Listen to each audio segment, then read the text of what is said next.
cha Igbo kwen Biafra kwen Igbo bụ Igbo kwen ndị Igbo ọ ga-adịrị ụlọ mma. Nnamdi Kanu, Maazị Nnamdi Kanu, His Excellency Maazị Nnamdi Kanu, ọ dịgoro gị mma inye gị anyị Biafra. Ihe iwu bụ ọhamadike, ihe iwu bụ dike na dimkpa n'agha, echeta obi esike. Onye na-anụ ọnụ ya bụ His Royal Majesty Eze ndị Igbo South Africa, Eze ndị Igbo Biafra, igwe ka igwe ndị Igbo gburugburu. Ọnụ mara ihe na-emenụ, ọ na-agbagwoju m anya. Odu mkpọmasị ndị Igbo kpọrọ ibe ha. O tegosi nsi eji ekwuse a lot of people na-asị kedu ka Nnamdi Kanu ga-eji were jee nọ n'obodo oyibo na fight Biafra na-ejekwezi mee Nnamdi arrest mkpatakwazi Nigeria. Still people na-ekwu okwu ọnụ kwube na mmadụ abụrụ Chukwu. Mana ife na-ewute m too much bụ ife na-ewute m rinne n'ebe ndị Igbo leaders anyị nọ. For example, mmadụ ka Victor Ume na-asọtọrọ ọnụ na BBC. Onye ọbụla n'Imo leaders, politician anyị, gọvanọs anyị, onye pụta ọsọ na Nnamdi jọmpụrụ bee. Ka ezi ihe Nnamdi ji jọmpụ bee? Why would I ekwute 48 people IPOB egbu na bee? Why would I ekwute mkpụrụ mmadụ ngwa niile ji gbakasịa bee? Why would I ekwute nna ya nwụrụ n'ime ije a? Why would I ekwute na o ruru mgbe ọ ga-eje court achọ ka eburu ụzọ gbawuo ya? And ọkwa the same Eastern Governor Kuchaman na Victor Ume achụchara ndị pere aka ka eje gbuo ya. Ihe unu na-ekwute nke a, ihe unu na-ekwu bụ na ọ jọmpụrụ bee. Ị na-ekwu ọ jọmpụrụ bee, na-ekwu otu ndị Operator Mpaito bụ ndị gọvanọs ikpeazụ ha ndị ọzọ gọvanọ Ekezi ikpeazụ na ndị ọzọ si wee jeje lee ambush na bee ka egbuo ya. Oliver De Coque tiri egwu se osisi nụ na a ga-egbu ya kwuru ofu ebe, mmadụ nụ na a ga-egbu ya gbaba ọsọ ndụ ya. Ka esi ka Maazị Nnamdi Kanu ejiji agbazi ọsọ ndụ ya? Onye pụtazi ọ na-asụtara ọnụ na ọ jọmpụrụ bee. Ewetezi ajọmpụ bee.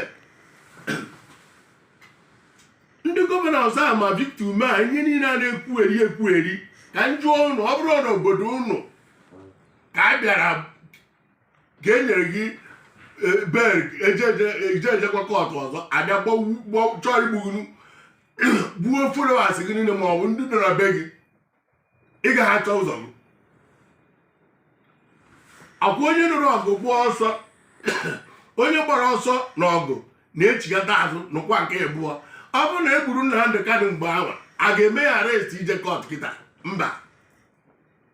Biko nụ ndị Igbo leaders anyị ka anyị mere n'onwe anyị ebere. Oke, Igbo leaders anyị na ndị gọvanọs anyị South Eastern governors anyị, unu adịghị ekwu okwu President Buhari bụ onye isi ndị meti ala na-egbu ndị mmadụ. Unu adịghị ekwu okwu onye isi ndị West Africa ICC. Unu adịghị ekwu okwu onye isi ndị Boko Haram.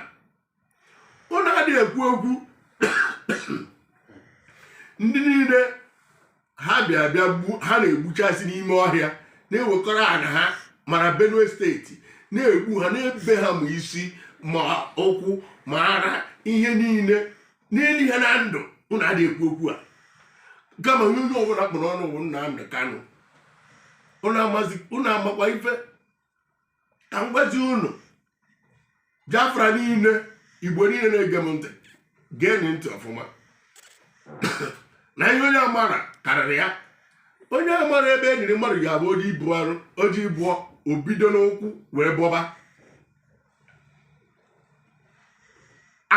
Ambasonia akwụrụ mana onye isi ha Ambasonia nọ n'ime jee na mkpakpara akpa na Ambasonia Cameroon anaghị eme n'ihe dị na Ambasonia. Cameroon na-agba ọsọ. Oliver Tambo na South Africa bi London ọga kparakpata ahụ Nelson Mandela were jee nga 27 years ka ọ nọ n'ime nga ka nsogbu bidoro.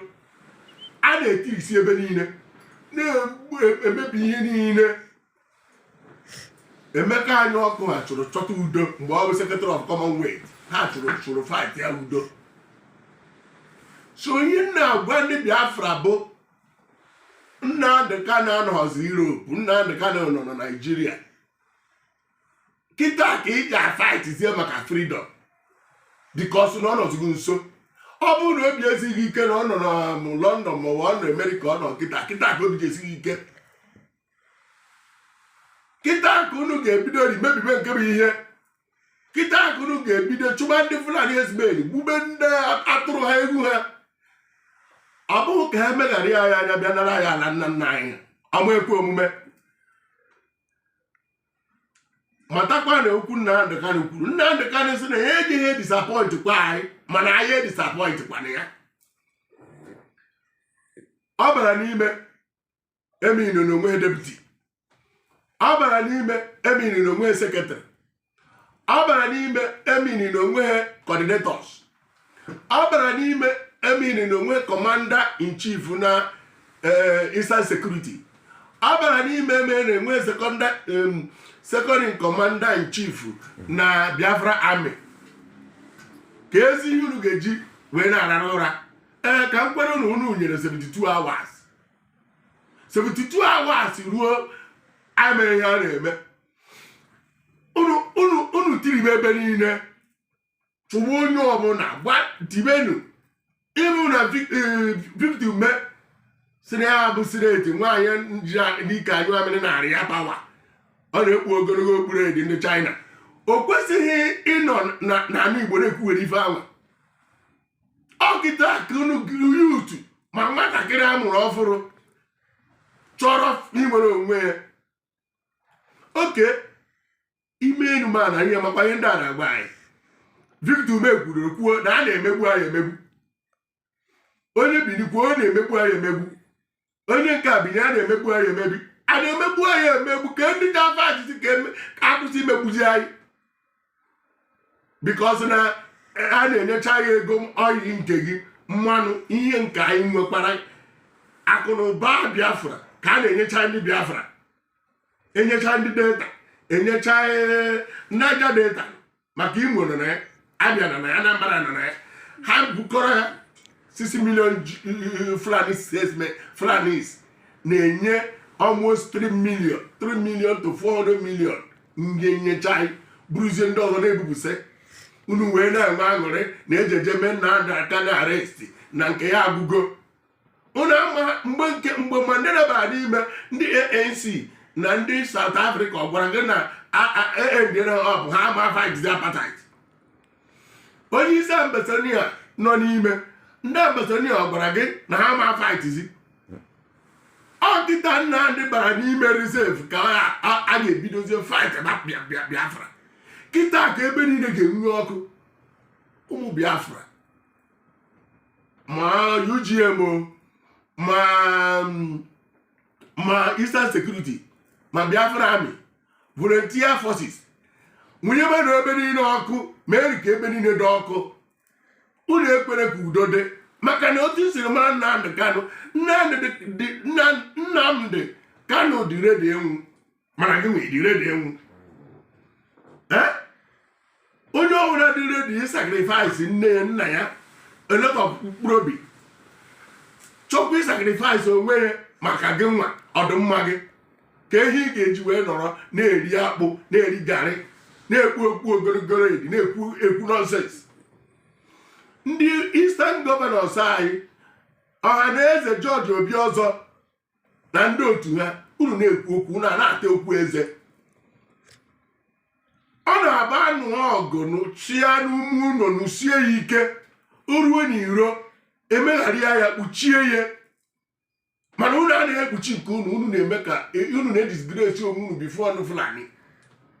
Okwu ndị niile a na-ekwu nọnsensị niile ha na-ekwu nwaanyị unu eji ihe ekpuchi ụmụnne unu otu aka ndị Igbo unu obi ajọgbuo unu onwe, ndị Biafra unu ajọgbuo onwe. Ralph Wazuruke can never say such thing Victor Obiozor kwuru. After the Dokubo can never say that. Uche Mefo can never say it. Because only one na fight ka enwete Biafra. Mana ndị a na-fight ka ha bụrụ gọvanọ na-eje ebuka ego anyị na-eri jee esi na Anambra tedu ụzọ batabe Victor Ume agụrụezi Igbo niile o techara ya. Ndị politishan ahụ hapụ na arụ ka arụ kwụsị unu maka na ihe unu na-eme anyị Igbo ga-emegide unu ihe unu anwụcha isi ya. Unu ama enwe peace, unu ama enwe ndụ. Nigeria agụgokwe, Nigeria agụgo. Nwa obere trafụ ka esetiere Nigerian gọọmenti ha anya mmanye ha chere ha mee Nnamdi Kanu arrest akụbara ha aka, mana kịta akụrụ budere nwee nsogbu. Unu enwere nsogbu maka mba ụwa, anya mba ụwa nọ n'ime.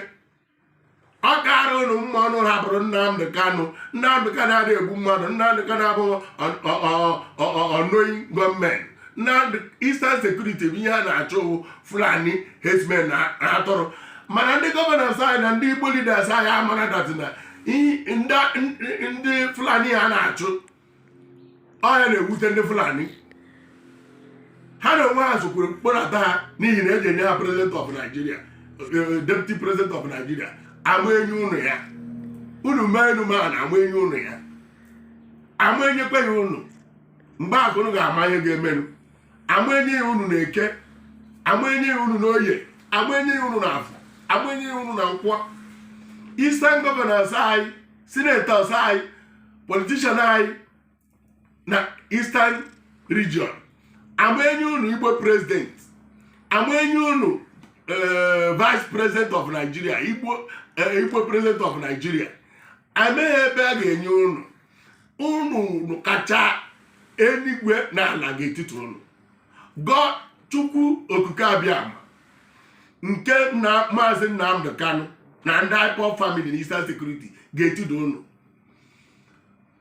Ihe unu ga-eme bụ gbaa n'izu jee nọkpụrụ n'ọnụ kpọpụta nwanne unu. Ndị Yoruba esighị otu ahụ eme, ndị Hausa esighị otu ahụ eme, nke m dị iche bụ aja afa. Onye na-aza ajụjụ ma BBC bịa ma ọ bụ Channel TV ya mara ka o si aza ajụjụ. Unu ekwugherizi na ekwugheri ihe na-emekere unu ka anyị bụrụ na ofu ụmụnne. Ebe anya mkpugo 3 to 5 million people before during only 3 years ma starvation na ihe niile anyị aka kwesịrị ịkpọ onwe anyị asị na mpaghara ụwa. Ebe ọbụla ijere a na-achụ ndị Igbo, ebe ọbụla ijere a na-achụ ndị Igbo maka ndị Fulani. Ndị Fulani na-ebu ego anyị ka eji achụ ndị Igbo, na ndị Igbo na-eji eme ha ọzọ dị iche iche because ego anyị ego mineral resources anyị erughị anyị aka, anyị amụzi. Anyị ga-apụ ọgbagharị mbọ ma arụsokwe ndị na-agba mbọ nke arụrụ a, ndị na-eje ere mmadụ, ndị na-ekiri abụ mmadụ ọmadịkpara ha mma. Mana ana m asị biko ndị ọha na eze, George Obi ọzọ na ndị otu gị, ọha na eze ndị ọzọ, World Igbo Congress, IWA, gbakọta n'aka ka erilize Nnamdi Kanu maka na 72 hours enyere. Ọ bụrụ na erilize Nnamdi Kanu, Nigeria ga-enwuru ọkụ. Somalia ga-aka Nigeria mma. Otu aka nna agbadewe unu uche na-ejide Nnamdi Kanu okwu agụgokwe ndị ara ekwu afụrụ ka Joe Igbo kwe na-eti mkpu na Nnamdi Kanu si na ọ ga-egbu ya. Ọ nọ na Lagos na-ekwugheri eji egbu ya, ọ na-eme ihe ihe Tinubu Jagaba na ndị Lagos jụọ Igbo kwe ihere mee gị. Ọ bụghị iwu na onye Anambra ga-azọta Biafra, nke ọ na-abụ onye Enugu, nke ọ na-abụ onye Imo, nke ọ na-abụ onye Abịa, nke onye chukwutere mmanụ ga-enye anyị Biafra. Achukwu etego Maazị Nnamdị Kanụ mmanụ nyewa ka anyị so. Agọzie m ndị Eastern Security ike agwụrụ unu gaa n'iru. Kịta agụrụ ga-egosi ihe unu bụ. Ndị niile na-anụ ọgụ gosiri ihe unu bụ. Gosiri Nnamdị Kanụ Biafra, Niger Delta nọ na Biafra, ndị niile Benin, all of you, Benue, Bụta n'Igurube n'oge ugbu a. Gosiri Nnamdị Kanụ na ọ na-anụrụ ụlọ ọgụ n'ụlọ soja anụrụ ọgụ. Ihere mee ndị Fulani herdsmen na ndị Boko Haram na ndị ICC. Mana Britain ga-ata afụfụ arụ niile ha na-akpa. Achọghị m ịmụ ebe e mere Nnamdị arrest. Ihe mmadụ wee bụ na Nnamdị Kanụ nọ n'ime ka Nelson Mandela wee nụwa ọgụ wee merie ha, wee merie apartheid. Otu a ka Nnamdị Kanụ ga-esi nọ n'ime eme ụdị ihe anyị enwe Biafra independent n'ihi na Biafra abịago. Mụ onwe mgbe Obi of Obi ndị eze, Obi Hauteng, Igwe Hauteng, eze ndị Igbo South Africa, igwe ndị Igbo gburugburu, ofu igwe na-ejire certificate ihe njiwe ọfọ na ogu. Ọfọ na ogu m chụbakwa ndị na-achụ m. Ọ bịara egbu ndị Biafra, IPOB family gbuo onwe ha. Ndị niile na-apụlanụ ka egbuo Nnamdị Kanụ n'ime prison ga-ebu ụzọ nwụchasị. Ha ga-anwụchasị. Ndị niile na-azọ ọchịchị ma erilizi Nnamdị Kanụ agaghị afụ adị ndụ ruo 2023. Otu a ka ọ dị, otu a ka ọ ga-adịgide. Ise.